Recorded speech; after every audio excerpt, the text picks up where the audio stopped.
भगवान के दर्शन करने से आपका जो प्रारब्ध मिट जाए। मैंने कहा ठीक है। जब बार बार कहने लगी, बार बार कहने लगी, बोले महाराज काम महाराज भाविया बहु सब काटो अयम परमुरा उत्तम श्लोक दर्शनम। जब बार बार कहने लगी सुशीला, तो सुशीला जो है जैसा उनका स्वभाव था वैसे सुंदर स्वभाव सुशीला था, सुशील स्वभाव था, मृदु। लेकिन भागवत जी में लिखा है मृदु माने सुंदर, माने ऐसे दोस्त में उससे में आकर नहीं कहा मृदु में बहु सब काटो, बार बार मृदु स्वर में, कोमल स्वर में जो है और करुणा के स्वर में जो है सुदामा जी को बाद में अभी और तो कुछ नहीं, परंतु उस लोग भगवान का परम दर्शन प्राप्त होगा। आप जाइए। बार बार जब कहने लगे, बोले महाराज संतन के मनसा गमनाय मनिक्यते अत्युत्पायन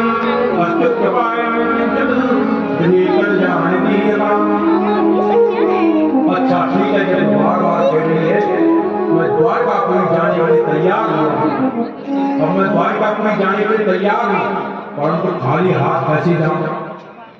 रिक्त हस्तम गंतव्यम देवता आभूषण लो। देवता के पास में, मंदिर में, गुरु के पास, मित्र के घर में। और महाराज खाली हाथ भगवान के यहाँ खाली हाथ नहीं जाना चाहिए। जो खाली हाथ जाता है फल भी खाली मिलता है। इसलिए कुछ न कुछ लेकर के मंदिर में जाए, फूल पत्ता लेकर के जाए, मित्र के घर में महंगी चीज ले लाओ, पत्ता ले लाओ, फूल ले लाओ, जली ले दो, पत्र पुष्पम फलम तो योगे भक्ति आते हैं। कुछ भी तो चाहे पत्ता ही हाथ में लेकर जाओ, कुछ नहीं तो 2-4 पत्ते रखो। दूध द्वारका खाली हाथ कुछ न कुछ कल्याण अपनी पत्नी से कहा ये कल्याण अगर कुछ घर में हो तो भगवान को है और उपहार देने के लिए कुछ लोग। उसने कहा महाराज हमारे भगवान को खाने का दाना नहीं, उपहार कहाँ से लाओ है? ये पड़क चंद की दाई लोकान खाली कुछ नहीं, लोकान खाली पटक चंद की दाई कुछ नहीं है पास में महाराज। इसलिए कुछ न कुछ कल्याण दिए था। उनसे कहा कल्याणी का होता है, अपनी पत्नी का नाम नहीं लिया सुशीला, कल्याणी का कल्याण करने वाले पत्नी का नाम नहीं लिया।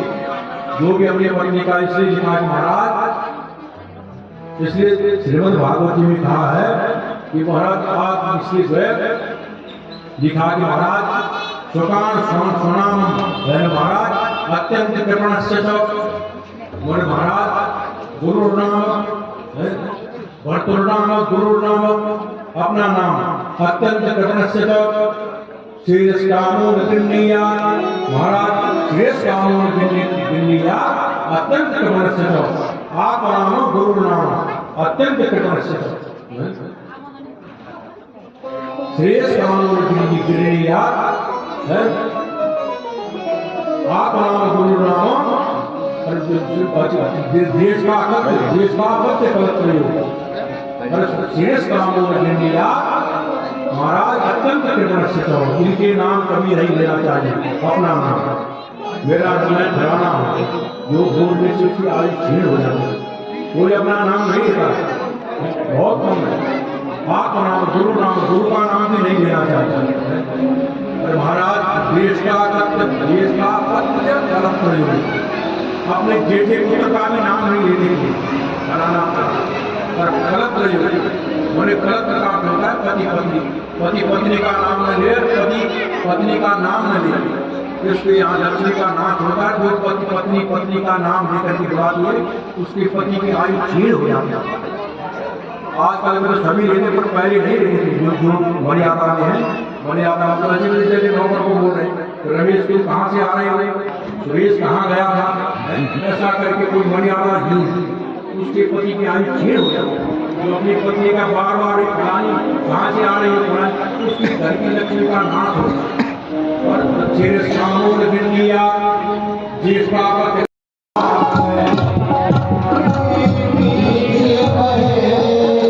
Oh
जब नींद आ गई तो जब नेत्र खुले कहाँ आ गया मैं तो भगवान ने कहा भाई जो भगवान के लिए एक पग चलता है, भगवान के लिए एक पग चलता है, उसके लिए भगवान 1 लाख पग चलता है। भगवान की ओर जा करके देखो, अगर भगवान के लिए तुम एक पांव चलोगे, भगवान तुम्हारे लिए 1000 पांव चलने के लिए मिलने के लिए तैयार है। बोले मोर मोर बंसी वाले की जय। सुदामा जी महाराज जब उन्होंने कहा मैं कहाँ आ गया हूँ, भगवान ने अपने लीला से खाद्य शक्ति को आज्ञा दी, योग माया को गरुड़ जी महाराज जाओ शीघ्रता से और ब्राह्मण देवता को लिया करके द्वारकापुरी के समीप में रख दो। अब महाराज इधर जाकर के लीला दिखाते हुए सोते हुए सुदामा जी को भगवान ने लीला दिखाते योग माया के स्वरूप के द्वारा गरुड़ जी महाराज ने उठाकर द्वारकापुरी के समीप रख दिया। जब आंख खुली तो देखा तो दूसरे मंदिर में आ गया हूँ। कौन सा मंदिर है? दूसरा देखा द्वारका अपने सामने पर भगवान की बेट द्वारिका समुद्र के मध्य में।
और न जाने कौन सा नगर है।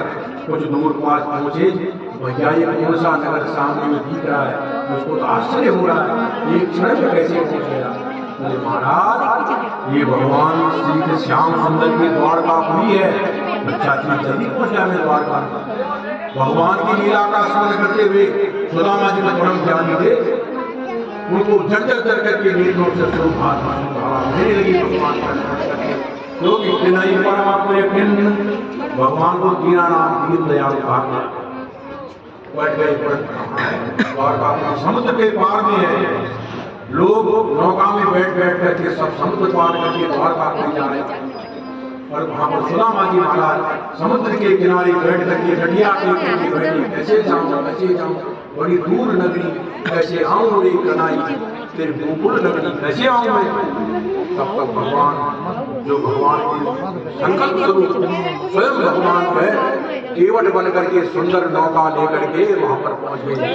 दंडवत महाराज, ब्राह्मण देवता दंडवत, आपको कहाँ जाना है? भैया मैं तो गरीब ब्राह्मण हूँ, मुझको जाना है द्वारका। बोले चलिए नौका में बैठिए। बोले मेरे देवी की चुनाई है, मेरे पास देने के लिए कुछ नहीं है, मैं कैसे जाऊं? मैं क्या कुछ भाड़ा हो, किराया भाड़ा हो तब जाऊं, मेरे पास कुछ नहीं देने के लिए। अच्छा महाराज देने के लिए कि हम कैसे जाऊं? बोले महाराज देने के लिए मेरे पास कुछ नहीं। महाराज अच्छा ठीक कहा, कहाँ जाऊं? और सामने पर जो बड़ा भारी सोने का महल चमक रहा है, सोने का महल चम चम चम चम चमक रहा है, वो भगवान द्वारकाधीश रुक्मिणी जी के महल में विराजमान ब्राह्मण देवता सुदामा जी महाराज धीरे धीरे दरिया देखते हुए पहुंच गए रुक्मिणी जी के महल के बाहर खड़े होकर के। जो भगवान के पहरेदार है ब्राह्मण देवता का स्वागत किया। आज ये ब्राह्मण देवता आपको क्या चाहिए? आपको गाँव के धन संपत्ति अन्न जल वस्त्र क्या चाहिए? आपको बताइए, आप आज्ञा करें। ब्राह्मण ने सुदामा जी ने मुझको कुछ नहीं चाहिए, मुझको केवल भगवान के दर्शन करने हैं। पर ऐसा कह दो कि भगवान के पास द्वारकाधीश के पास जाकर आपका कोई सखा आना है, मित्र, केवल दर्शन करना और कोई अभिलाषा नहीं है।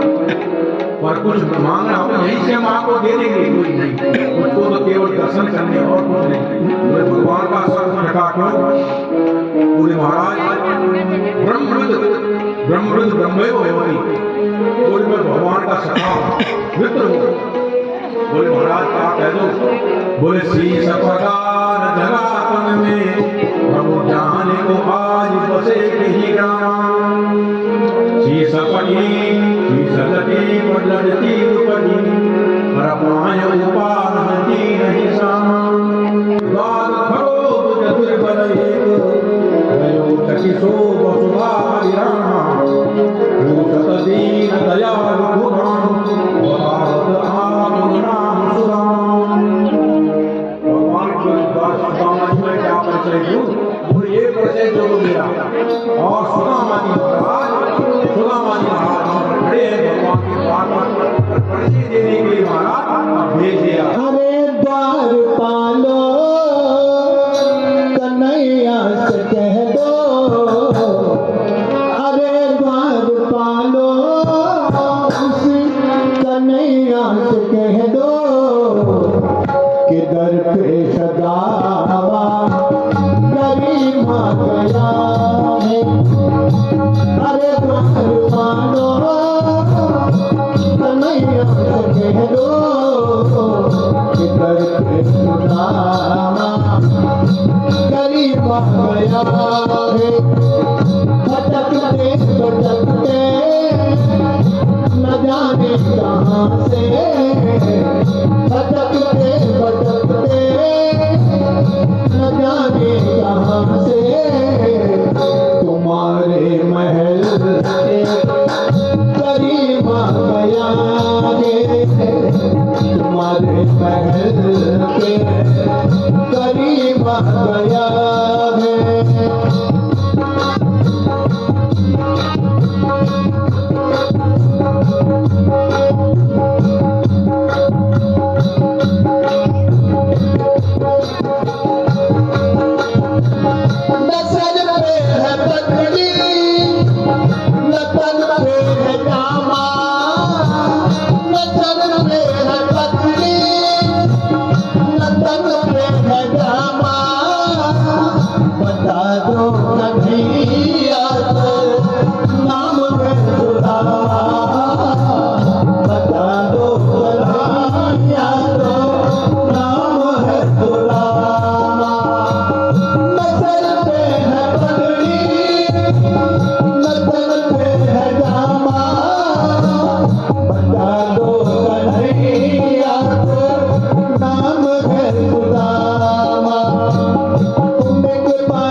सुनते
चला तो सुदामा खुशी का समा करीब आ गया है, खुशी का समा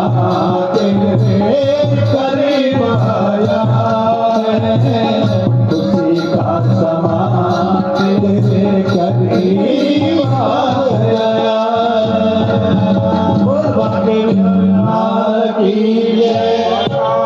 भगवान की जय।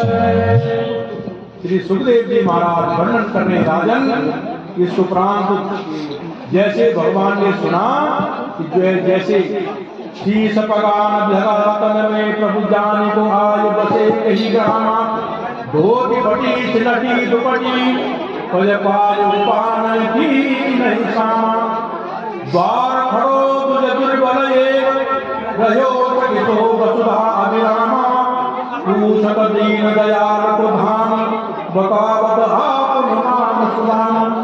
सुदामा नाम पांडे सुनी जैसे भगवान की प्रहरी ने और जैसे बताया महाराज आपके सखा सुदामा नाम पांडे आपकी प्रतीक्षा में खड़े हैं। भगवान ने सुदामा नाम पांडे को जैसे सुना कहीं भगवान का पान ऊपर कहीं पान गिर पड़ी कहीं दुपट्टा गिर पड़ा दौड़ करके सुदामा को सो सोए जो सेवक साहब सकोजी हृदय दुष्टहसी बासुमति कोजी। केवल सुदामा जी को संकोच हो रहा है भगवान के दर भाव हो रही है। सुदामा जी को संकोच हो रहा मेरा तो कृष्ण का दुर्बल शरीर और भगवान का जो कोमल और नवनीत के समान सुंदर शरीर और हमारे को कृष्ण का दरिद्री ब्राह्मण उसको मेरी तो हड्डियां भगवान को छू रही हुई भगवान और दरिद्रता से और सुदामा जी ने भेंट लगाया अंत से अपने गले से लगाया बोली मेरी हड्डियां भगवान के शरीर में छू रही हुई। सुदामा जी को संकोच हुआ।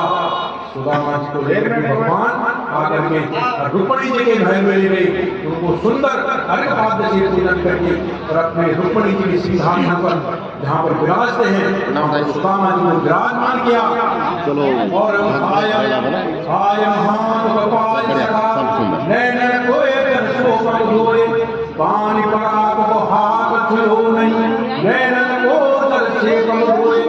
रुक्मणी जी सोने की झाड़ी लेकर खड़ी है सुदामा जी के लिए परात रखी है सोने की परात के ऊपर सोने की झाड़ी से रुक्मणी जी महाराज सुदामा जी के पांव को पखार रही भगवान सुदामा जी को लेकर जितनी करुणा आई उनको सोने की झाड़ी का जल लेकर जाने की और आवश्यकता भगवान के नेत्र के जल से ही सुदामा जी के पांव सब सुबह बोर मोर मोर से वाले वैसे गई सुदामा जी ने सुंदर वस्त्र पहनने के लिए उनको भोजन और सब उनको महाराज भक्त अन्न प्रदान किया। उसके बाद महाराज और उनकी आरती उतारी समस्त आरती उतारी चरणों में प्रणाम किया। समस्त जितने भगवान के 1108 रानियां थी और 16,000 रानियों ने भगवान सबको महाराज सौभाग्य दी हो सबको सुदामा जी ने महाराज आशीर्वाद प्रदान किया। उसके बाद भगवान ने कहा कि भाई अब क्यों कायम ब्रह्मण में भवता गया असंध कृपायतम भक्ते प्रेमना महाराज आप घर से आए हैं कुछ मेरे लिए कुछ उपहार लाए हैं क्या? खाली हाथ तो नहीं आएंगे भाभी ने तो कुछ न कुछ जरूर दिया होगा। ब्राह्मण देवता को संतोष हो रहा है मैं तो कहा कैसे तुम्हें पुरानी कोठी में बने हुए चिवड़े जहाँ तो राजा महाराजा सोने चांदी के बर्तन रत्न जड़ित है बर्तनों में सब सारे 56 भोग मेरे फटी पुरानी और फटे पुरानी वस्त्र में ये साधारण चिवड़े अपने उसके नीचे दबा कर बैठी है।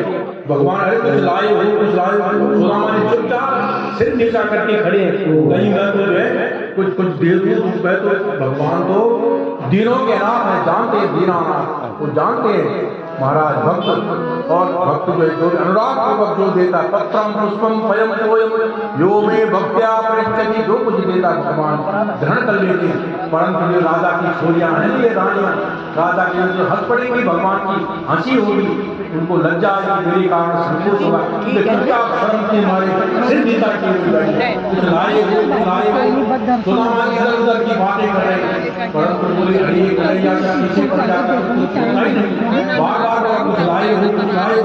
सुदामा जी चुपचाप बैठी, हाँ हाँ भैया हाँ लाई है।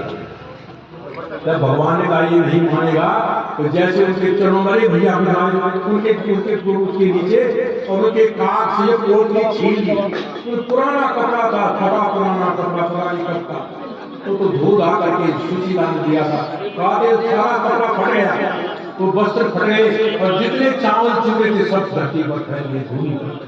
सुदामा जी ने नीचे की मारी और वो शर्म के मारे संकोच से सिर नीचे हो गया, पर भगवान को मेरे कारण से शर्मिंदा होना पड़ी, पर उठा करके अपने पीताम्बर में रखा और सुदामा जी कहे रत्नागिरं रत्नाकरं तव गृहणी पद्मा किं देयमस्ति भवते जगदीश्वराय रत्नाकरस्तव गृहणी पद्मा किं देयमस्ति भवतो जगदीश्वराय राधाप्रीतमनसो मनसे दत्तं मनो यदुपते कृपया ध्यानम्। भगवान को हम क्या दे सकते हैं? रत्नाकरस्तव गृहणी पद्मा। भगवान कहते हैं महाराज रत्नाकर समुद्र तो भगवान का घर है जहाँ रत्नी रत्न भरे, अरे गृहणी पद्मा स्वयं भगवान की अर्धांगिनी कौन है? श्री लक्ष्मी जी। उनको क्या देगा कोई है? और किम देयमस्ति भवते जगदीश्वराय, वो जगदीश्वर भगवान नारायण को भगवान श्री कृष्ण ठाकुर को कौन क्या दे सकता है? पर राधा गृहीत मनसे मनसे तुभ्यम, श्री राधा रानी जी ने भगवान का मन ले लिया, इसलिए प्रभु आप मन रहित हैं, इसलिए मेरा मन आप ले लीजिए, मैं आपको अपना मन से गुरु सहाय अपना मन में भगवान को अर्पण करता हूँ। भगवान ने दरिद्र की विधि के समान और उन चिवड़ों को इकट्ठा किया और एक जो है एक मुट्ठी खाई और दूसरी मुट्ठी खाई, तीसरी मुट्ठी तावस्ती जगदेस्तम तत्परा परमेश्वरा। महाराज तीसरी मुट्ठी में रुक्मणी जी ने भगवान का हाथ पकड़ लिया। अब क्या जो है सब कुछ आपने दे दिया, यह लोग परलोक दे दिया, घर की संपत्ति दे दी है, कुबेर की संपत्ति दे दी, अब क्या अपना लोक देने की इच्छा है? क्या गोलोक धाम के दरिद्र ब्राह्मण को दोगे? भगवान ने हंस पड़े, हाँ हाँ कोई बात नहीं है। और जो है गौरी महाराज प्रकट में कहा कि जो है कुछ प्रसाद हमारे लिए तो छोड़ी, सब अपने आप ही खा रहे हैं, कुछ एक आध दाना हमको तो ब्राह्मण देवता का प्रसाद मिलना चाहिए। भगवान हंस पड़े, हाँ दो सबको बांट दो। भगवान ने दो मुट्ठी खाने में 2 लोग की संपत्ति दे दी। देखो विधाता ने सुदामा जी के ललाट में लिखा था श्री क्षय, उन्हें श्री क्षय हो जाएगा, परंतु भगवान ने पलट करके कर दिया यक्ष श्री का होता है कुबेर के समान। देखो इसलिए भगवान कहते हैं तेरे दरबार में आए झोली फैला कर आए, तेरे दरबार में झोलियां खाली लेकर आए, तेरे दरबार में तुझको देते नहीं देखा, झोलियां भरी देखी पर तुझको देते नहीं देखा। भगवान देते तो बिना बोले देते, कभी भगवान कृपा करते बिना बोले, भगवान कभी बोल ले मैं तुझको ये देता हूं, चुपचाप दे देते। इसलिए भगवान के दरबार में जाओ झोलियां अपने आप बढ़ जाएंगी, परंतु भगवान को देते ही नहीं देखा। सुदामा जी को अलग रूप में सब कुछ प्रदान कर दिया। उसके बाद में सुदामा जी से कहा कि महाराज आपके जो घर गृहस्थी कैसी है? बोले कहाँ खेल रहे हैं? बोले महाराज आपने मेरे को अपनी साजी में नहीं बुलाया। तो भगवान के सुदामा जी ने कहा मेरी तो क्या साजी, आपने तो नहीं बुलाया मुझको अपनी साजी में, आपने तो 16,108 प्राणियां हैं। भगवान ने कहा मेरा कोई साजी विधान से हुई नहीं, मैं तो गया था कुछ और काम और वहां से जो शादी करके आ गया। सबकी भगवान की सब शादियां ऐसी हुई, कुछ काम से गए वहां से जो है बहू लेकर आ गया। इसलिए जो है महाराज मेरा कोई विधि विधान से कोई विवाह नहीं हुआ। अंत में इधर उधर की बातें हुई, अंत में महाराज सुदामा जी ने वहां निवास किया। अंत में भगवान ने कहा सुदामा जी ने कहा प्रभु अब मुझको आज्ञा दीजिए। एक रात्रि निवास किया द्वारकापुरी में। दूसरे दिन सुदामा जी ने और तैयार हो गए, भैया मुझको आज्ञा दो कन्हैया। बोले महाराज ये तुम्हारा पीताम्बर जो पहने को दिया था, ये तुम्हारा दुपट्टा, मेरी धोती मुझको दे दो। मेरा जो पुरानी धोती थी, मेरा जो दुपट्टा था, जिसमें मैं चिवड़े लाया था, कपड़ा भी मुझको दे दो। सब लेकर के सुदामा जी ने और वहां से महाराज से भगवान ने रुक्मिणी जी के साथ भगवान को पहुंचाने के लिए आए। सुदामा जी ने मन में विचार किया, मैं तो हूँ दरिद्री ब्राह्मण और ज्यादा यहाँ जहाँ रहूंगा तो मेरी जीव बिगड़ जाएगी, हैं? और इसलिए ज्यादा रहना ठीक नहीं है। वहां से चल पड़े महाराज सीधे भगवान को पहुंचाने के लिए आई। त्वरित दूर पहुंचा करके सुदामा जी का भेंट करके सुदामा जी महाराज वहां से प्रस्थान कर गए अपने घर, अपने स्थान की ओर। इसके बाद में सुदामा जी ने और भगवान से गदगद होकर के नेत्रों से अश्रुधारा बहाते हुए भगवान से विदा ली। उसके बाद में कहने लगे महाराज विदा ली तो महाराज अहो ब्रह्मण्य देवस्य विश्वा ब्रह्मण्यता मया ये जगत दरिद्र तमो लोग लक्ष्मण लक्ष्मी महाशक्तो विव्रतो रसी। भगवान ने जो है वह दरिद्री था, परम दरिद्री, और परंतु वाहम दरिद्रप्रापियान सकृष्ण श्रीनिकेतनम ब्रह्मबंधन स्वाहम बाहुभ्याम परिलंबितम। कहा मैं दरिद्र पापी ब्रह्मबंधु, उसको भगवान ने अपने सखा के समान, अपने भाई के समान उसको भेटा और अपनी महारानी रुक्मिणी जी के सिंहासन पर उनको बिठाया, मेरे चरणों को धोआ। आज मैं भगवान के ऐसी ब्रह्मण्यता देखकर मेरा चित्त गदगद हो गया है। लक्ष्मी उसके बाद में महाराज कहा भगवान सीख लक्ष्मीपति श्री कृष्ण, कहा मैं दरिद्र पापी ब्राह्मण कर्महीन और श्रीहीन भाग्यहीन ब्रह्मण्य और कहा धन प्राप्य। भगवान ने जाके हुए सुदामा जी को एक पैसा भी नहीं है, 1 रुपया नहीं, कुछ ले जाओ। सुदामा जी ने कहा नहीं महाराज स्वाहम अवरोधन धन प्राप्य माध्यम धनम में भूरिनामदा